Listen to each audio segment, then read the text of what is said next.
Since its inception in 1996, Salesforce is all set to disrupt itself in an AI era with the launch of Agentforce, its way of reimagining sales tech in an AI era. Join us as we bring you all the action from Dreamforce 2024 on what Salesforce intends to do to capitalize on the AI opportunity.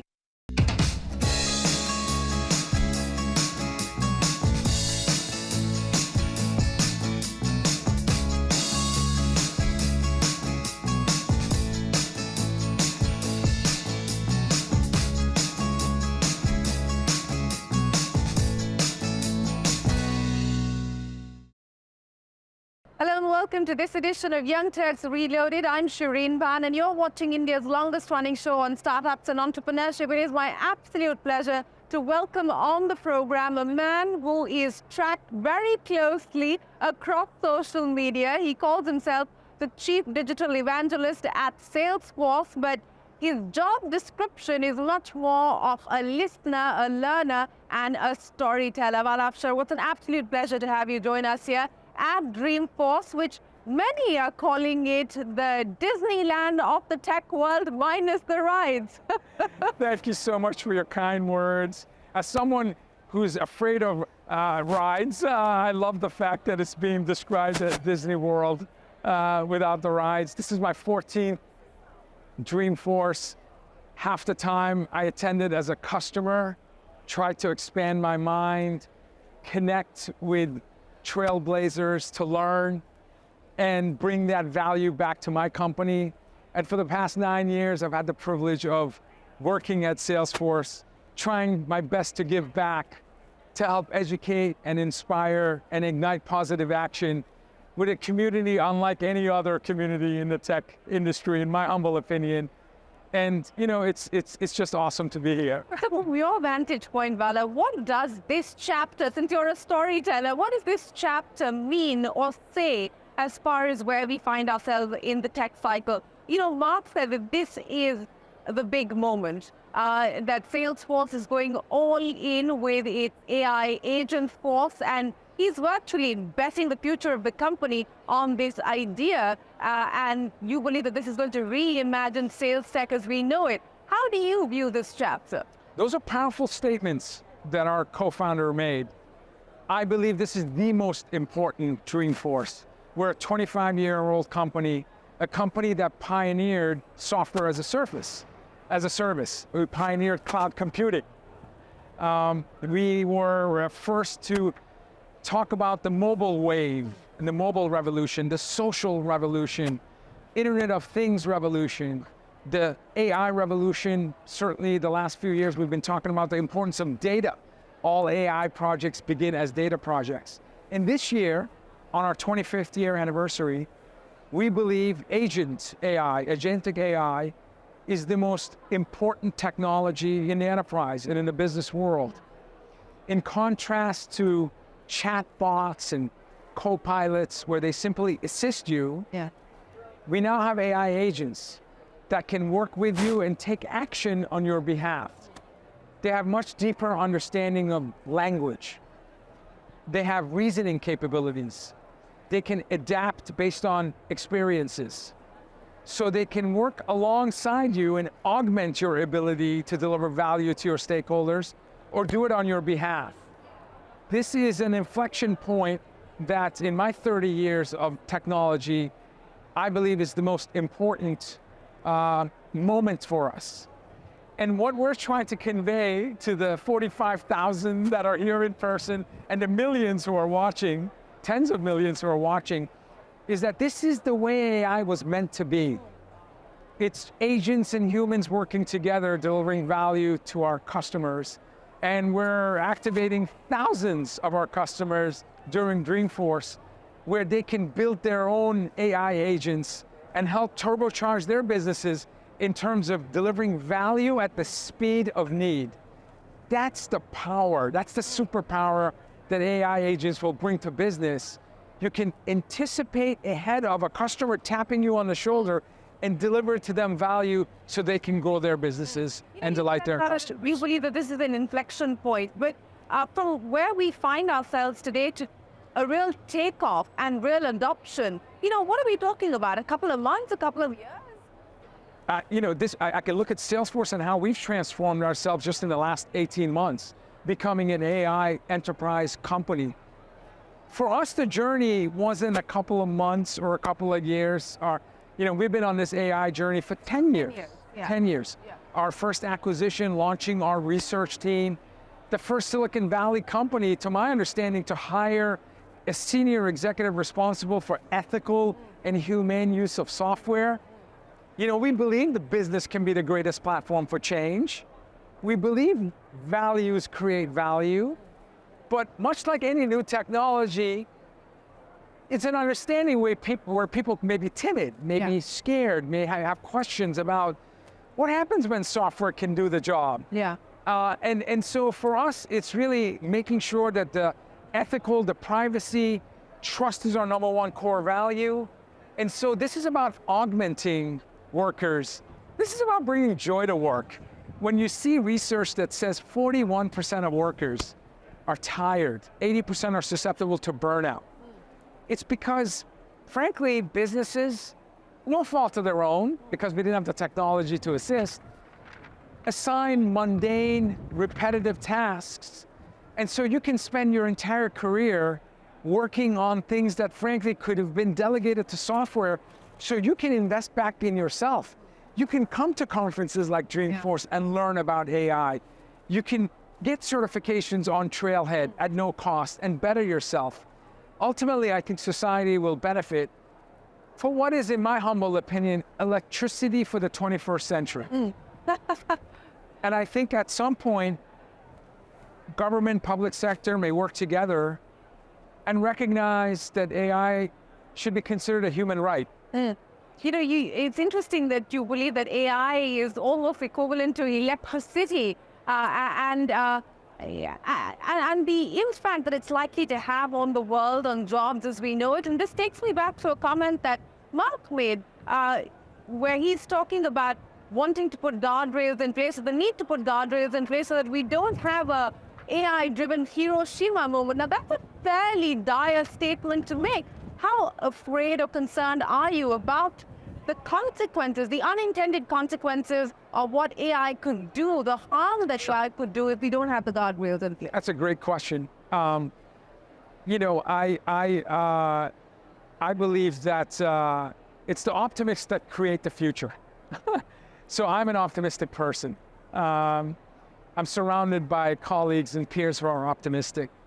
It's important to have critical thinking, but I don't have cynicism when I think about technology, because my personal belief, it's not the technology that does good or bad, it's the people that use the technology. Now, having said that, it is important to recognize that for 25 years, my company has said trust has to be your number one core value. Now, 45,000 people here, and we can ask at random any one of these good folks define trust. And my favorite definition of trust is competence plus character. Competence has two elements to it, capability and reliability. You have to show both. And if you don't show both, you don't have that competence part of the equation completely met. The character part is integrity plus benevolence. I love the word benevolence. When your thoughts, your words, your actions are aligned, when your intentions are clear. I believe our intentions, and again, we've been saying this for as long as I've known the company. I've known the company for 21 years, 12 years as a customer and 9 years as an employee, is that business can be the greatest platform for change. We help our customers connect to their customers in a whole new way, and we're driven by values. And to answer your question, if you're guided with trust as your number one core value, you have the right intentions and the right benevolence, you will create products with the proper guardrails, with the proper inclusion principles where your customers and your partners and your communities, all stakeholders, and we consider Earth as a stakeholder, because we want to make sure that our children and our grandchildren can benefit as we have. So those guardrails are just ingrained in our DNA. Every decision we make is guided with the customer in the middle, And, you know, we have research teams and ethical and humane use of software teams that help us leverage technology. We're customer zero when it comes to AI. At Salesforce, we have invested and implemented over 50 AI applications.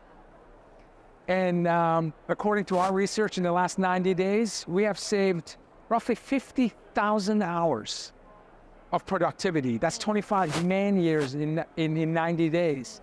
So yes, we have to think about implications of incredible productivity, incredible opportunity to lean into creativity and growing ourselves. And we're going along this journey. Our co-founder reminds us all the time, and if you have children, you understand this, adopt the beginner's mindset. Free of prejudice, inquisitive, experimental in nature. If you fall down, get back up. Make original mistakes. You know, the second time you make the exact same mistake, that's a choice. Yeah. So we're an innovative company. We're going to continue to experiment, but we're going to do it with a beginner's mindset. You know, and that's interesting. Actually, there's a couple of interesting things that you said, but let me pick up with how challenging it is for a large corporation to continue to have a beginner's mindset. I know that that is something that Mark believes in, but as you grow, as you're now, a $30-40 billion corporation, how hard is it to continue to retain the beginner's mindset? A fantastic question. And my personal view, again, knowing the company for 21 years, is I have never witnessed a decline in the sense of urgency that we have. You know, when you have a festival like this and you see nearly 45,000 people smiling and happy and joyful, that's an awesome amount of responsibility that you have as the host to ensure that we continue to earn trust, that we continue to deliver joy and meaning. You can belong to something, but that doesn't necessarily mean you have a sense of mattering. Yeah. And I think what we do as a company is ensuring that people belong and have a sense of mattering. Now, that urgency, how does that translate in our operating model? We're one of the most active corporate venture capital arm in the country. If I had to guess, I would say we invest in a startup on a weekly basis. Because as I look at the hundreds of startups that we've invested in, north of, I believe, $6 billion. We just announced Monday that we have a $1 billion fund focused on generative AI startups. Yeah. And and of course I'm speaking to someone who knows startups more than anyone maybe on earth. But the fact, I would like to claim that, but sadly, no, I don't think so. I think if you fact check that, that may be very, very true. We launched Salesforce Ventures in 2009. Yeah. And our portfolio is incredible. I mean, this is a company, I believe Salesforce has acquired 76 companies in 25 years. So we acquire, on average, 3 companies a year. But when I think of startups, I mean, India represents the 3rd largest startup ecosystem in the world, I believe. You're investing there as well. And we are investing. Like Darwin Box. Absolutely. Yeah. We have, first of all, we have 11,000 employees that I call India home. And when 1 in every 10 unicorn in the world is coming from India, when you have 111 startups with a $350 billion valuation, with a country that's growing at nearly 7% GDP, and most forecasts believe that India will become the 3rd largest GDP economy in the world, and you'll surpass Japan and Germany in the very near term. Yeah. It's incredible to know that part of this urgency, where we believe no company, regardless of success or size, is immune to disruption. Part of maintaining that healthy, inquisitive beginner's mindset is our corporate venture capital arm. The other is investing in education. We just announced yesterday, we're donating $23 million to high schools and middle schools. I have a 14-year-old son. I love the fact that companies are investing, private sector investing in high schools. I didn't understand emerging trends until I was in grad school. So I love the fact my son could be exposed. The Oakland and San Francisco Unified School District will receive $13 million. That's the largest donation from private sector. So we will have children the age of my son learning about coding and agentic AI, and I have my fingers crossed in 10 years, we can invite them to Salesforce and I can call him a colleague. But that spirit of giving, that spirit of urgency, that spirit of wanting to be accessible and connected. All our buildings around the world will dedicate floors where communities can come and learn at no cost about AI and how AI can turbocharge their businesses. This is all steps that we take to ensure not just relevance, not just our commitment to our customers, but for us to stay teachable, for us to stay grounded. It turns out law of numbers. No matter how big you are, no matter how successful you are, there's always more smart people on the outside than on the inside of your company. And once you recognize that, it's amazing how it could shape your culture. So one of the ways that, of ensuring that you retain this beginner's mindset is by investing in startups, collaborating with startups, but also partnerships. I mean, you've just announced a strategic partnership with NVIDIA here at Dreamforce, and you've talked about the 7 principles in Boundless, and one of them is shared success. How important do you believe that's going to be? The fact that we have companies like Salesforce and NVIDIA partnering with one another. We have, Microsoft and Apple partnering with one another. These partnerships and collaborations, is this going to be the sort of bedrock of this AI era as we move forward? First of all, thank you for mentioning Boundless and the 7 design principles. Salesforce is a boundless company. The reason I wrote Boundless is because silos are bad. And you moved from a silo mindset to a more networked, resourceful mindset. Personally, I had a silo mentality for most of my professional life. I am an immigrant, and I'm not speaking on behalf of all immigrants, but I grew up in a household where I was taught capture resources. Son, you're going to school and you're going to get a good degree. Capture budget, capture headcount, capture knowledge, corner office. So I spent most of my career capturing resources, protecting those resources, and then trying to extract value from those resources. And in my 40s, I recognized, and partly because of the impact Salesforce had on me as an individual, and when I was a customer of Salesforce, I realized the power of flow. And nothing happens until something moves. Albert Einstein said that. And so when we think about building ecosystems, and Boundless to me is opposite of silos. And when we talk about the AI revolution, every AI project begins as a data project. Sadly, 72% of enterprise applications today are not talking to each other. So companies are riddled with data silos.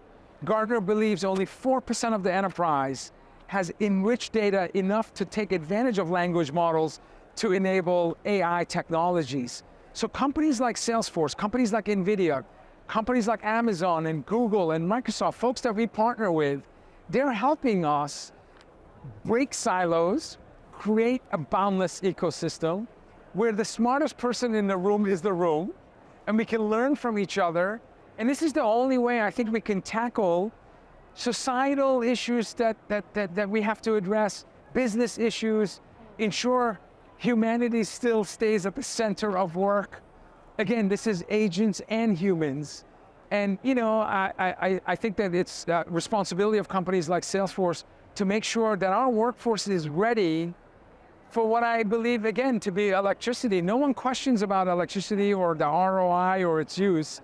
Every business application is going to be powered by this technology we call AI. If you've been in San Francisco for a few hours, you probably have seen Waymo. Yeah. Cars without steering wheels, autonomous vehicles. Yeah. And so the job of any one of us prior to Waymo when we were in a car was to drive the car or be a passenger. In a few years, autonomous vehicles mean that, or when my son graduates from college, graduate school, again, I have that immigrant mentality that he's going to go to graduate school. When he sits in a car, he can binge watch Netflix, he can game, or maybe he's working on the Salesforce dashboards. He doesn't have to worry about driving. Part of that autonomous logic will make it into the enterprise, and hopefully it's the boring, mundane, repetitive tasks so that now we can bring joy and creativity and career that matters to us and our children. And that's the promise. This is why I think we say this is what AI was meant to do. You're talking about Gartner, and Gartner's also said that we're perhaps at that point in the cycle where expectations linked to AI have perhaps peaked. Do you believe that to be the case? That the expectations are too high? Yeah. Normally I would say that the hype cycle... Look, it certainly seems to think so. Or now seems to believe that perhaps we're ahead as far as the expectations are concerned. Because we're so new, and a lot of companies are trying to do it themselves, they're not looking at the sophistication that's needed to take advantage of AI. They may not be thinking about the importance of a platform where you have the right data and the metadata and the ability to connect AI trust layer and the language model reasoning capabilities to the front office applications like sales, service, marketing, and commerce. If you're trying to stitch AI into your business, and I don't blame for businesses to thinking like that. Look, October 2022, the world woke up to generative AI. Yes. OpenAI was founded in 2015, so it took 8 years. $100 billion valuation already. And 100 million users in 59 days. So the fastest consumer adoption of AI. So you can understand the urgency, the excitement, boardroom discussions talking about what's this AI thing we're thinking about. So there was pressure on CEOs, there was pressure on CIOs to bring this technology in. And I think for the last couple of years, this rush, a great Hall of Fame basketball coach, John Wooden, famously said, go fast, but don't hurry. I think we've gone really fast in the last couple of years, and we've learned that it is a sophisticated process. You need to have a platform mentality. You need to have an ecosystem mentality.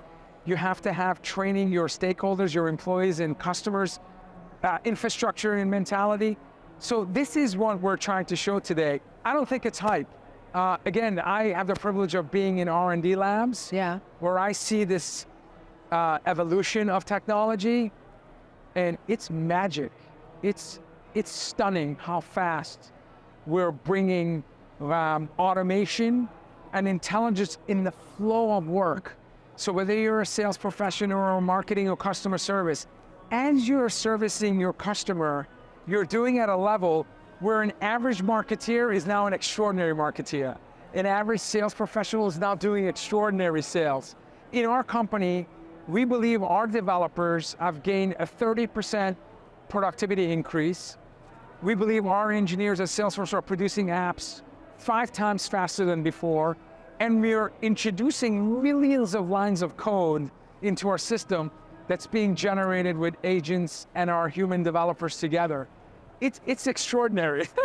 Well, speaking of things that are extraordinary, Vala, you talk about what companies will need to do to continue to be relevant, to continue to be agile in an AI world. What worries you about making that transition to ensure that they do in fact deliver on relevance, do deliver on agility and nimbleness? What do you believe CEOs are not doing enough of today that they should be? I have a fortune of working at a company with an incredible pioneer and a CEO who has an incredible active listening muscle and habits.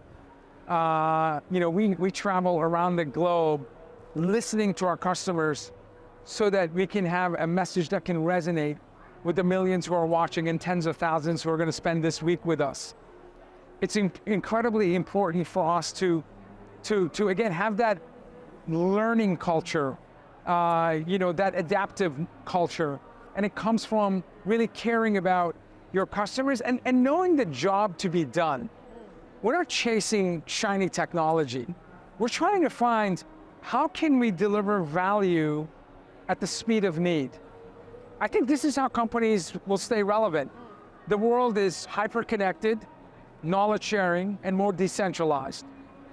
And so technology will fuel an incredible future for us. I think about India, the fact that there's 627 million mobile phone users, twice the size of the US population. I think about 90% of India covered with 5G technology. Every 10 seconds, three new citizens are connecting to the internet. So when we talk about, for example, investing in India, where we're going to have 1 billion workforce by 2030, this is the reason why ecosystems matter. If you're a CEO and you want to grow your business and you want to deliver value, You have to think about an inclusive strategy that includes geographies outside of just your hometown. And you also have to think about technology partners that can teach you. Again, what we can learn from NVIDIA, what we can learn from Google, what we can learn from Amazon, all these frontier AI companies that we're investing in, Anthropic and others who are here. Yeah. That's how we're going to stay relevant. I mean, you look at the growth trajectory of my company, we've been on a rocket ship for 25 years. How do we maintain that relevance and momentum? And we're going to do that as a team sport. You know, you talked about learning from other companies. Jensen was here speaking at Dreamforce as well. What's been the big learning from the way that he's been running NVIDIA and from NVIDIA itself? Personally, my learning from him is long-term thinking and planning and conviction. Jensen was talking about the power of GPUs versus CPUs 15 years ago. You can look at his videos talking about, and again, with the market maybe not reacting as positively as they do today, but you know, he knew that when you're doing truly trailblazing work, pioneering work, you know, the first person through the wall sometimes can be the bloodiest.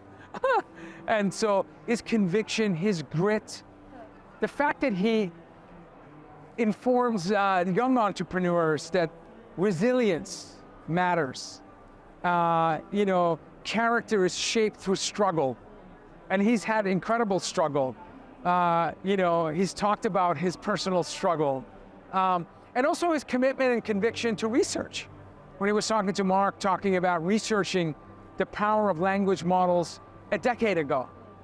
So someone who's well-read, someone who anticipates outcomes, and someone who values resilience. I love all of that.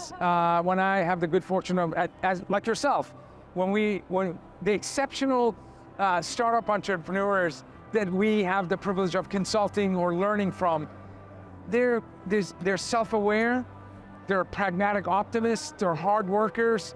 They know the world doesn't owe you anything. They have zero sense of entitlement, and they have incredible resilience.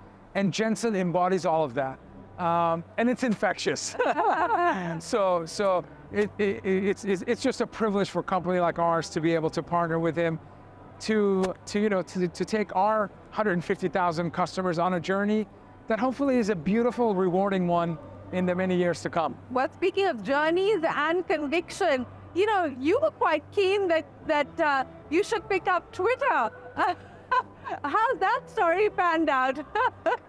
You know, Twitter has had and Twitter now X, has had an incredible... Does anyone call it that? You know, I will forever say Twitter, and then we'll have to follow up with the new name. For me, I viewed Twitter as, and my journey is a decade long, my personal learning network. I'm very mindful of who I connect with. It has to be someone that expand my mind. It has to be someone that's truthful, honest, optimistic, positive. So you know, I'm very selective in terms of my network. It helps my curation process. It's a place for me to give back. I live in Boston. I visit universities and colleges on a very frequent basis. So I'm in front of young men and women. And so it's a channel for me to connect with them. It's a channel for me to embrace reverse mentoring, where I can learn from them. I'm a digital immigrant. I wasn't born in mobile, social, cloud, but many of the folks that I learned from are digital natives.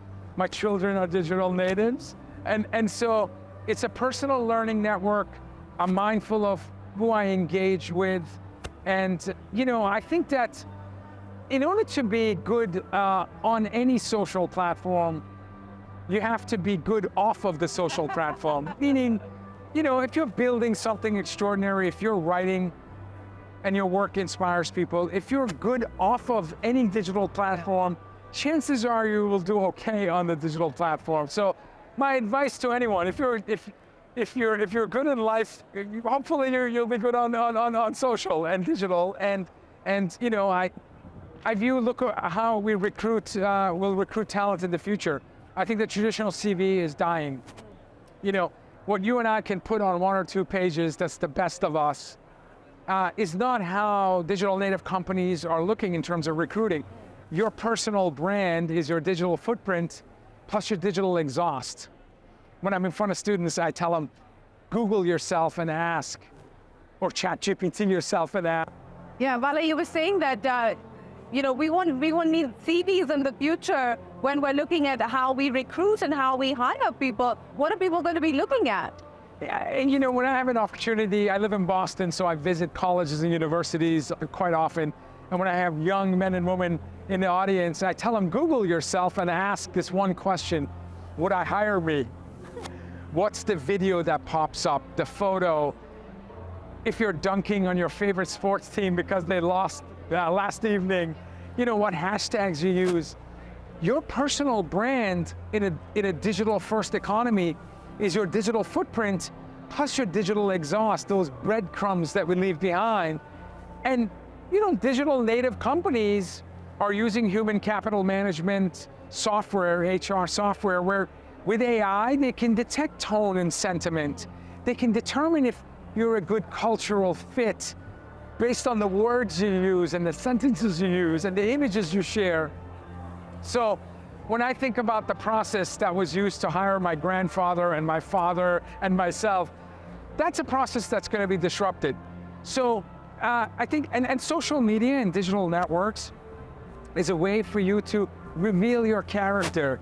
Look, the internet is people, and people are more social, so therefore the internet is more social. So I just think that as long as you recognize that when it comes to your career and life in general, it's not just IQ, it's EQ, emotional, and the LQ, your love quotient. People can tell whether you love yourself, you love the work that you do, you love how you do it, you love serving others. I certainly can, with probably just 1 or 2 thumb rolls, whether it's on any social network. I feel like I can sense a person's character, and it may be more than 1 or 2 thumb rolls, but it doesn't take long for me to recognize this is a good person. This is a person that's caring. This is a person that's self-aware. This is a person that just wants to give without expecting a get. And so to me, it adds context around who I want to connect to, who I want to learn from. It's changed my life. And by the way, I don't own any stock in any of these companies. I want to have that disclaimer. Yeah, but before I let you go, Vala, what would your advice be to young entrepreneurs who are looking at starting up at this point in time, who are looking at scaling? What would you tell them? That's a great question. Well, I certainly want them to deliberately identify silos in their thinking. It could be a simple question as an entrepreneur: how are you helping your community grow? Early in my career, I felt, that the spark should come from me, or the spark should come from my company. And it turns out the spark can't come from us as an individual or our teams or our companies. But if you want sustained positive momentum, the flames, the heat, and the energy has to come from the community. This is the best example I can showcase when I think about community. The sense of pride, the sense of joy that the 75,000 employees of Salesforce have when we spend a week at conference like Dreamforce, or the 23 cities we're going to travel to bring Dreamforce to our customers. That's what I want entrepreneurs to think about. How are you helping bring value to your customers and to your employees? And I think in order to do that, I want young entrepreneurs to think more like chefs than cooks. When you're a cook, you follow a recipe and you create a delicious meal. Now, if that recipe is gone, you may not be able to create that delicious meal. Or if a new ingredient comes to market, and I would consider generative AI a new ingredient. Yeah. In the last 15 years, cloud and mobile and social and Internet of Things and blockchain and 3D printing and quantum computing, there are so many new ingredients. And if entrepreneurs are trained like cooks, these new ingredients may not allow them to create more beautiful meals. A chef understands the taste of every ingredient. A chef understands the combination of ingredients can create fantastic tastes. They don't need a recipe. They learn based on first principles. When I look at Salesforce architects and engineers, we're not learning by analogy, we're learning by first principles. We are learning and trying to become better chefs, not better cooks. That's what I want entrepreneurs to do. Aspire to be a great chef, not a great cook. Vala Afshar, it's been an absolute pleasure. Thank you so much for joining us here on CNBC-TV18. As you mark your 25th year for Salesforce, CNBC-TV18 turns 25 this year as well. So it's a happy coincidence, and we wish you the very best of luck, and we look forward to seeing you in India. Thank you. It's an honor to be here. Thank you so much. Thank you so much. With that, it's time for us to wrap up this edition of Young Turks Reloaded. To one of us here on the team, for now, goodbye, and thanks for watching.